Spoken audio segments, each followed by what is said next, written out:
Guys, I've got something cool to tell you about. As an engineering leader, a manager, and an engineer myself, I'm geeking out over a new product I'm just discovering that helps me with each of these points of view. The great team at SEMA, builders of the SEMA Intelligence Platform, have been working on what they call the Product Roadmap Radar. It's this integrated solution that uses generative AI to observe your code and Jira in order to summarize, synthesize, and make it easier to deliver your roadmap. It not only helps keep your roadmap on track, but it helps reduce the time engineers spend in meetings. Cue all the engineers clapping. The Product Roadmap Radar is extremely easy to set up. This only takes about 5 minutes. Just enable your integrations and let AI do all the mapping for you. My favorite part? I'm glad you asked. The radar doesn't just tell you about your roadmap. It suggests changes you need to make based on the code that's been written and the stories that have been addressed. No commenting, no special setup, all generative AI. It gives you an outside view of your roadmap based on the code and projects a target completion date based on outstanding work and activity. Again, no comments, no special setup. It even detects shadow work when development is being done but Jira isn't being updated. I'm pretty jazzed about it, and I think you will be too. Take a second to watch a short but awesome demo video. Go to codestory.co/PRR to watch it today. You'll like what you see. This episode is sponsored by Postman. Postman is the world's leading API platform, trusted by 98% of the Fortune 500 and over 40 million developers. Tap into APIs from 18,000 plus companies to power agents that make smarter decisions. Learn more at postman.com/podcast/codestory. This message is sponsored by Melee Search. Today, search isn't just a feature, it's a cornerstone. And Melee Search gives your users the experience they need with lightning-fast performance, full-text search, AI usage, and multimodal capabilities. Melee Search delivers relevant results in less than the blink of an eye. Use the promo code CODESTORY at checkout to get 2 months free at meleesearch.com. That's MEILI search.com. This episode is brought to you by Paddle. Don't settle for less when you can have more, MOR, with Paddle, your merchant of record. Eliminate the headaches of payments, grow your revenue everywhere, and focus on what you do best, building your product. Get more revenue with less hassle at paddle.com. This episode is brought to you by PropelOff. People take authentication for granted, but it's more than how customers log into your product. It's how you manage your relationship with your users. The easiest way to make authentication your advantage is to use PropelOff. PropelOff is more than just functional. It's powerful. With tools like Managed UIs, Enterprise SSO, robust user management features, and actionable insights, PropelOff adapts as your product grows. And the best part? When Auth is effortless, your team can focus on scaling, not troubleshooting. That means more releases, happier customers, and more growth for your business. Save dev time, win over your customers, and propel your business forward with PropelOff. Check them out at propeloff.com. That's PROPELAUTH.com. You better care a lot about the problem that you're solving and not the solution you've built. You have to care about the problem and whoever has that problem, because what you're about to do is going to be so hard. It will be such a struggle to build a product and then take that product to market and then build a company over a number of years, 5 or 10 or 15 or 20 years, and with so many ups and downs. And if you don't care enough about it, that your customer, your buyer, and the problem you're solving for them, stop. I'm Greg Shove, and I'm the CEO of Section AI. This is Code Story, a podcast bringing you interviews with tech visionaries. Spent 6 months moonlighting. There's nothing on the back end. Who share what it takes to change an industry. I don't exactly know what to do next. Took many goes to get right. Who built the teams that have their back. A company is its people. The teams help each other achieve more. I was proud of our team. Keeping scalability top of mind. All that infrastructure was a Yes, we've been fighting it as we grow. Total waste of time. The stories you don't read in the headlines. It's not an easy thing to achieve, mind Took you. it off the shelf and dusted it off and tried it again. To ride the ups and downs of the startup life. You need to really want it. It's not just about technology. All this and more on Code Story. I'm your host, Noah Labhart, and today how Greg Shove has built the fastest way to get your teams using AI so you can build an AI-powered workforce.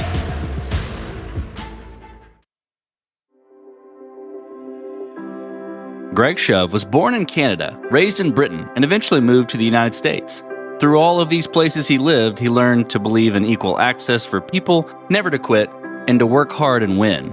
All of this, respectively. When he moved to California, he was told to visit the local grocery store to meet more tech people than he would in a year in Canada. After business school, he worked for Apple and has launched or participated in 7 startups. Outside of tech, he loves to barbecue Argentinian style, inspired by the chef Francis Mallman. 6 years ago, Greg started a company to teach people skills and how to become the best manager and executive they could be.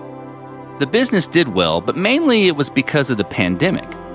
And in 2023, he started playing with GPT, and he realized that he needed to pivot himself and his business as well. This is a creation story of Section.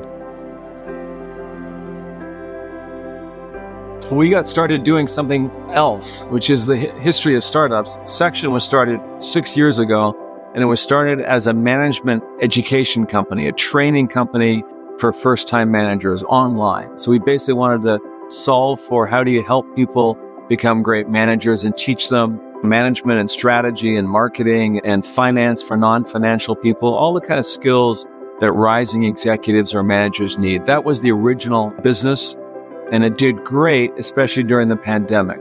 We went from $0 to $10 million in revenue pretty much overnight, and I thought it was because we had a great product and we were just great at executing our product strategy. And the reality was it was a little bit of that and a lot of the pandemic, and people were stuck inside and wanted to upskill themselves. So sales crashed after the pandemic ended, and we've frankly had to figure out what to do. We'd already raised a bunch of venture capital, so we had a lot of expectations. We had frankly too many people, so I had to cut the team back a lot, and we had to pivot. And it was February the 1st, 2023. Was the first day I played a lot with GPT+. I've been playing around with it, but really that day I sat down and really spent a few hours with GPT, and that's when I realized I personally had to pivot. I'm 63 now. I type with 2 fingers. I like to work, and I plan to keep working here in Silicon Valley. In Silicon Valley, if you're not 28 in a hoodie, you're an idiot. And so I realized GPT would be my cognitive edge. I could use it to be smarter and basically work longer into my career. And then I realized that was the pivot for the business. And rather than train people about how to get better managers and better leaders, I decided that day to pivot the whole business to let's train people for the age of AI. Let's get people ready to get into the AI class.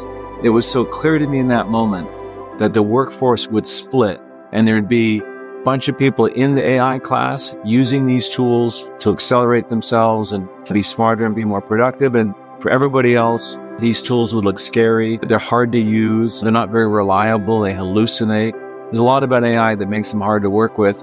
So that was the moment when I pivoted the business. So now Section is all about helping other companies transform their workforces. We've never had a technology like this. We've never had a technology in terms of its capabilities. We've never had a technology really that I think creates so much anxiety in the workforce, which is appropriate in terms of the impact on their jobs and the fact that AI will take jobs. So that this transformation that organizations need to go through is hard. It's really hard. And so we sell a series of services basically combined with a SaaS product. The SaaS product is called Prof AI. That's an AI coach that teaches you AI. It's Meta. So we're using AI to coach you on how to use AI. And then we wrap that with a bunch of services to help organizations do the change management, do the training, do the workflow redesigns, and really get AI working inside their teams or inside their companies.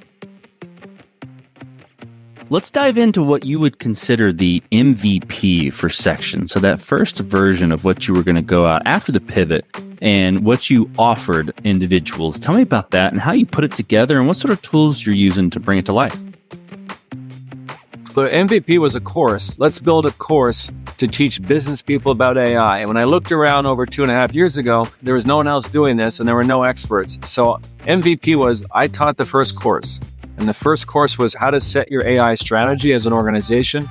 And I pulled my team together and we basically made the content and delivered that first class, and 700 people turned up, and then 1,000 people turned up, and then 4 or 5 months later, 1,200 people turned up, and we realized, holy shit, there's real demand to teach business people how to use AI, how to put AI into their teams, how to think about setting their AI strategy.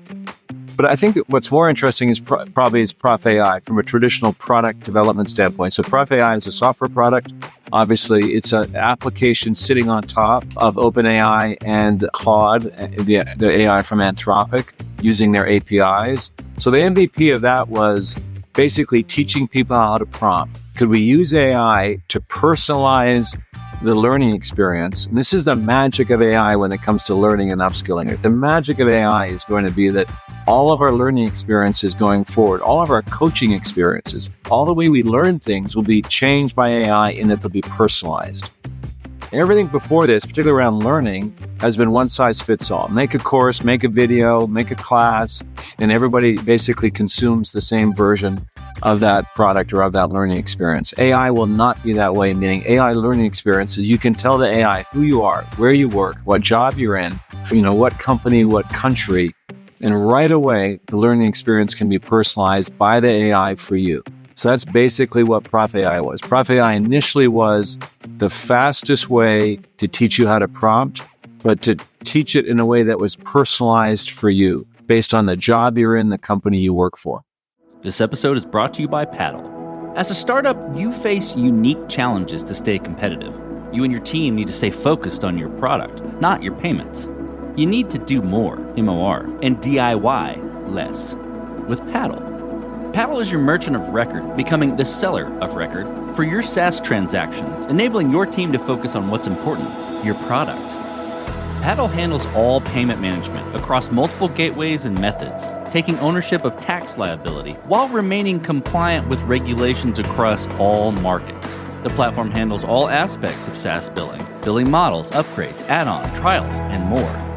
Let's look at the results. MOR revenue optimization is built into Paddle and accounts for up to 16% higher conversion rates, reduced payment failures, localized pricing, and churn prevention, recovering 40% of cancellations. Their developer-friendly tools are API first with comprehensive documentation, removing the burden from your engineers. With Paddle as your merchant of record, you'll generate more revenue, find and keep more customers, grow faster, and stay compliant everywhere. So what are you waiting for? Get more revenue with less hassle at paddle.com. Guys, I've got something cool to tell you about. As an engineering leader, a manager, and an engineer myself, I'm geeking out over a new product I'm just discovering that helps me with each of these points of view. The great team at SEMA, builders of the SEMA Intelligence Platform, have been working on what they call the Product Roadmap Radar. It's this integrated solution that uses generative AI to observe your code and Jira in order to summarize, synthesize, and make it easier to deliver your roadmap. It not only helps keep your roadmap on track, but it helps reduce the time engineers spend in meetings. Cue all the engineers clapping. The Product Roadmap Radar is extremely easy to set up. This only takes about 5 minutes. Just enable your integrations and let AI do all the mapping for you. My favorite part? I'm glad you asked. The radar doesn't just tell you about your roadmap. It suggests changes you need to make based on the code that's been written and the stories that have been addressed. No commenting, no special setup, all generative AI. It gives you an outside view of your roadmap based on the code and projects a target completion date based on outstanding work and activity. Again, no comments, no special setup. It even detects shadow work when development is being done but Jira isn't being updated. I'm pretty jazzed about it, and I think you will be too. Take a second to watch a short but awesome demo video. Go to codestory.co/PRR to watch it today. You'll like what you see. This one's for all you tech founders out there. You know that feeling. You finally come up with the perfect name for your startup. Then you check the .com and it's taken, parked, unused, or priced like rent in Palo Alto. So you settle with extra letters, weird spellings, whatever it takes. But hey, you don't have to compromise because now there's finally a domain for tech founders like you. I'm talking about .tech domain names. Get the startup name you actually want on .tech. Absolutely no compromises. What's more, you signal to your customers and investors that you're building tech even with your domain name. Isn't that cool? So if you've got a name in mind, search for it now with .tech on a trusted platform like GoDaddy, or visit get.tech/codestory to grab it today. That's get.tech/codestory. This episode is sponsored by Mailtrap, an email platform developers love. Try for free at mailtrap.io. That's mailtrap.io. This episode is sponsored by Postman. APIs are the foundation of reliable AI, and reliable APIs start with Postman. Trusted by 98% of the Fortune 500, Postman is the platform that helps over 40 million developers build and scale the APIs behind their most critical business workflows. With Postman, teams get centralized access to the latest LLMs and APIs, MCP support, and no-code workflows, all in one platform. Quickly integrate critical tools and build multi-step agents without writing a single line of code. Start building smarter, more reliable agents today. Visit postman.com/podcast/codestory to learn more. That's postman.com/podcast/codestory. I'm curious about then, from that point of the first course, right? How did you progress and mature it? And I think you touched on that a little bit, but maybe to wrap it in a box a little bit, what I'm looking for is how you built your roadmap for section, how you went about deciding that this is the next most important thing to create, to build, to offer. That was easy. When I thought about Prof AI, when I thought about if someone did this to me, I'd be in trouble. We had a curriculum of AI classes, and they were great classes, and they had high customer satisfaction, high NPS, all that stuff. And we had good margins in terms of gross margins on those classes. So that was a good business. But if someone came along and had built a personalized learning experience using AI, and then was only charging $10 a month instead of $50 a month, which is what we charge for our current asynchronous learning product, I'd be in trouble. So I just thought like an AI native disruptor and said, if I'm going to compete with Section, what would I do? I'd build an AI product, I'd price it really aggressive, or I'd give it away, and I'd make it amazing. And you can't be amazing on day one. As you said, you got to get MVP. So I built MVP and then basically push it out there way too early. No one was comfortable. No one ever is comfortable pushing the product out into consumers or customers' hands, right? If you're doing it early. But you need to get MVP out there. And then your roadmap starts to basically reveal itself because your customers and users will tell you what the roadmap needs to be. So that's basically what we've done. And then, of course, we paid real attention to the cost, meaning the inference cost. We bear the cost of the AI in terms of the AI is powering this learning experience. We've got to pay attention to that cost. And so once we knew the inference cost, the cost of our AI per user, then I could come up with a pricing model. And here's what I've done. It's simple. It's free for consumers. Our inference cost is really reasonable. It's under 50 cents to certify someone as being trained in AI. It takes about an hour of conversations for the user to learn how to prompt, find their use cases, and be pretty good at using AI. So if we can get that done in an hour, that's inference cost or AI cost of under 50 cents. I'm going to give it away to consumers because that cost, by the way, is coming down every month. You innovate on product and you innovate on business model. I think the great winners are companies that do both. Most of us take new technology and innovate on the product and make a better product or a service with this new technology. And that's clearly happening with AI. There's tens of thousands of AI startups now inventing better versions of a product or service that exists today, but reinventing them with AI. That's good. But incumbents, existing competitors, can usually catch that product innovation. The way you really drive growth, I think, and disrupt the market and make it hard for incumbents to react is you add a business model disruption or innovation to the product innovation. Build the better product, for sure. Build the better mousetrap. And then find a better way to charge for it that basically undermines your incumbent competitors. And you're seeing that in AI all the time, right? People charging for inference, people charging for usage, people charging for the outcome of the AI, not just the subscription to the AI. So this is why lawyers are freaked out, and management consultants and anybody in the professional services business should be freaked out, in my opinion, because they charge by the hour. And the AI native startups don't think about charging by the hour. If you think about law, we're going to charge now a fixed price for the contract, not by the hour, but by the finished product or the output, because we'll know what that is with AI and we'll be able to charge for it. And clients are going to love that business model. This episode is brought to you by PropelOff. People take authentication for granted, but it's more than how customers log into your product. It's how you manage your relationship with your users. The easiest way to make authentication your advantage is to use PropelOff. PropelOff is more than just functional. It's powerful. With tools like Managed UIs, Enterprise SSO, robust user management features, and actionable insights, PropelOff adapts as your product grows. And the best part? When off is effortless, your team can focus on scaling, not troubleshooting. That means more releases, happier customers, and more growth for your business. Save dev time, win over your customers, and propel your business forward with PropelOff. Check them out at propeloff.com. That's PROPELAUTH.com. This episode is sponsored by Search. In today's digital landscape, search isn't just a feature, it's a cornerstone. And you need a user experience that drives customer satisfaction. You need Search. Search has lightning-fast performance, returning answers in less than 50 milliseconds. Yeah, you heard that right. Faster than the blink of an eye.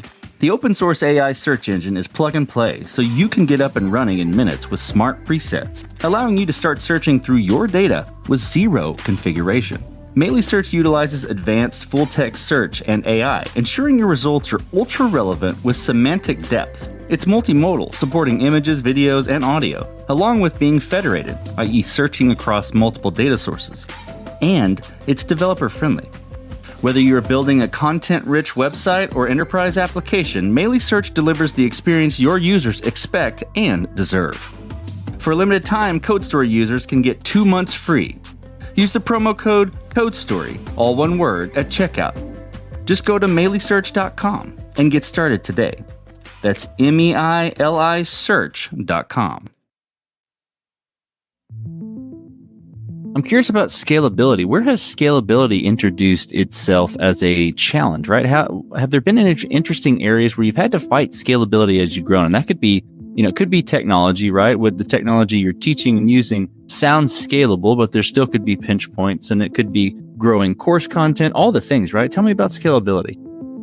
There's pinch points everywhere, and then in some ways, none of them matter. I think investors and entrepreneurs are way too worried about scale too early. You need a lot of scale for it to really be a pinch point. Sure, labor can be a pinch point, obviously, in terms of you need people to get stuff done. If you can't afford to hire them, you got to go slower, for sure. But in general, I think that entrepreneurs talk too much about it, worry too much about it, and so do investors. Basically, you want to drive as fast as you can to scale problems. And don't worry about them, and don't invent them before they happen, and don't try to plan for them. Drive adoption, drive usage, drive customer volume. Like there's so much power in growth. And if growth creates scale problems, you'll figure them out. And I just think that a lot of entrepreneurs waste a lot of time worrying about scale. So, Greg, as you step out on the balcony and you look across all that you've built with Section, what are you most proud of?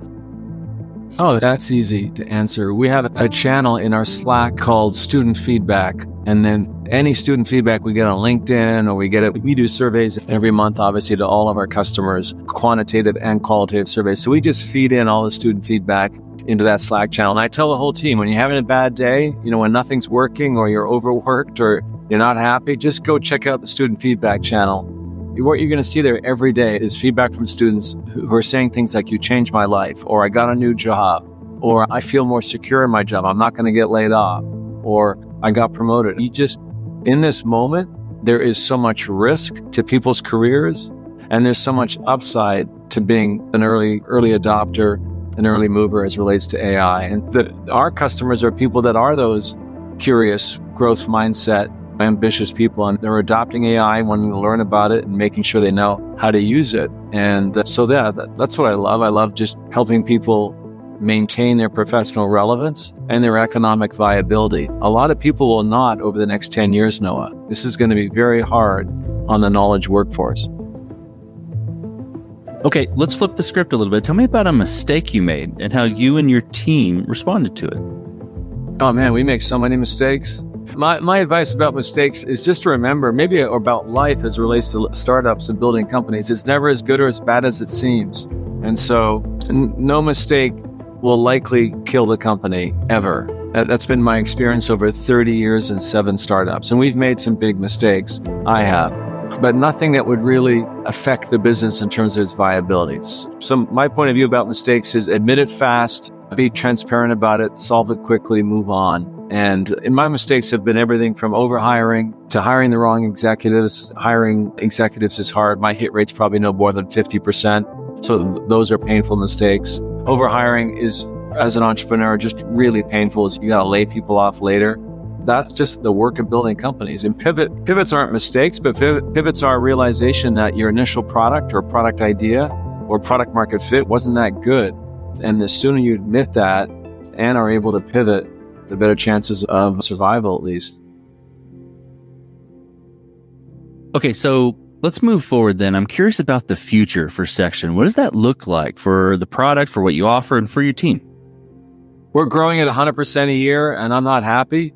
I think the future looks like we should grow at 2 to 3x next year. That means a bigger team. That team won't be as big as we thought because we're using AI ourselves as much as we can. So I want to grow more efficiently in terms of less headcount and more growth. And we'll do that by using a lot of AI. Yeah, listen, our future is help our customers deploy AI faster so they get the productivity gains that are possible and help employees move from being novice and anxious to being confident and proficient with AI. Most of the workforce is anxious and not really able to work with AI. They think it's like Google or something, right? And so we need to move the workforce to being proficient and confident. So let's switch to you, Greg. Who influences the way that you work? Name a person or many persons or something you look up to and why. I think at this point, I'm busy. I don't have a lot of time to read, quite frankly, although I wish I did. And certainly if I had time to read, I'm probably not reading business books or leadership books. I'd say I think I've accumulated all the knowledge, not that I need, but I've read all the books that I wanted to read as it relates to business. And most of what I've learned is through hard knocks, right? The last 30 years doing these 7 companies. I certainly draw inspiration from new business models, leaders or entrepreneurs that are coming up with new business models, maybe new go-to-market sort of strategies. That's always of interest to me. So I have my kind of eyes out for that kind of information. But in general, I'm trying to learn from those I'm working with. So the way I'm today trying to manage and lead and learn is hire great people better than me. And so I can learn from them versus learning from others outside the company. Greg, last question. So you're getting on a plane and you're sitting next to a young entrepreneur who's built the next big thing. They're jazzed about it. They can't wait to show it off to the world and can't wait to show it off to you right there on the plane. What advice do you give that person, having gone down this road a bit several times? Yeah, and the number one piece of advice I give is you better care a lot about the problem that you're solving, whatever that problem is, and not the solution you've built. You have to care about the problem and whoever has that problem. Whether that be an enterprise, a company, or a person, if you're building a consumer product or service, you really need to give a shit about it a lot.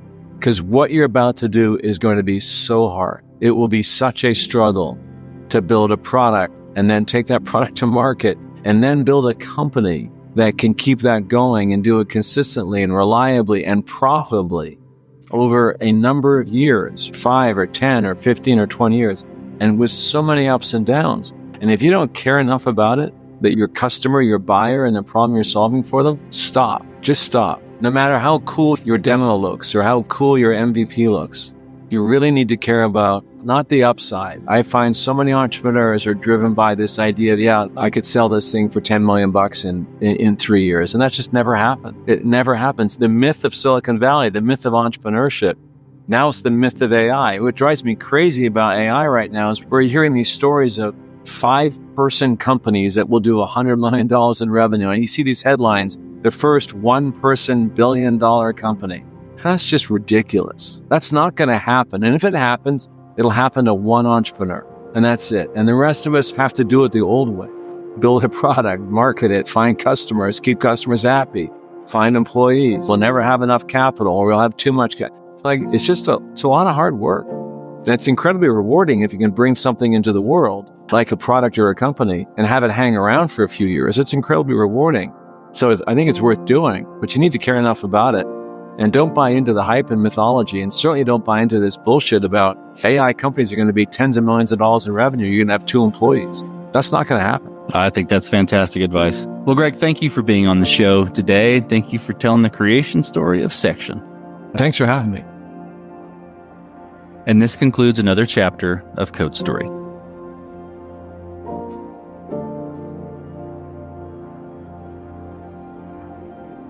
Code Story is hosted and produced by Noah Labhart. Be sure to subscribe on Apple Podcasts, Spotify, or the podcasting app of your choice. And when you get a chance, leave us a review.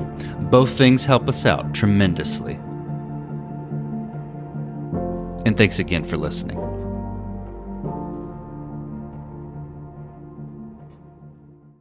You just realized your business needed to hire someone yesterday. How can you find amazing candidates fast? Easy. Just use Indeed. Stop struggling to get your job post seen on other job sites. With Indeed sponsored jobs, your post jumps to the top of the page for your relevant candidates, so you can reach the people you want faster. According to Indeed data, sponsored jobs posted directly on Indeed have 45% more applications than non-sponsored jobs. Don't wait any longer. Speed up your hiring right now with Indeed. And listeners of this show will get a $75 sponsored job credit to get your jobs more visibility at Indeed.com/PODKATZ12. Just go to Indeed.com/PODKATZ12 right now and support our show by saying you heard about Indeed on this podcast. Terms and conditions apply. Hiring? Indeed is all you need. If you're a podcast host, listen up, this one's for you. My name is Allie Jackson. I'm the host of Finding Mr. Height, a dating and relationship podcast that I've been doing for 4 years now, sharing my positive and practical approach to dating that's built on my own life experience. And I wanted to share another experience that I've had, my secret behind monetizing my show. It's called Red Circle, and I was just telling my colleague about how much I love their platform. With Red Circle, not only am I getting a seamless hosting experience, but I also love the support I receive in ad sales. It's not just typical ad sales either. It's targeted opportunities based on my show and my life. And the platform is super simple. You just set your preferences and Red Circle matches you with sponsors that align with your show. You can vet every opportunity and their platform gives you great analytics. More recently too, my Red Circle team has brought me opportunities outside of my podcast on social media to really augment the podcast partnerships, bring them full circle. I just can't recommend them enough. If you want to give it a try, go to redcircle.com to get your free trial. That's redcircle.com for a free trial.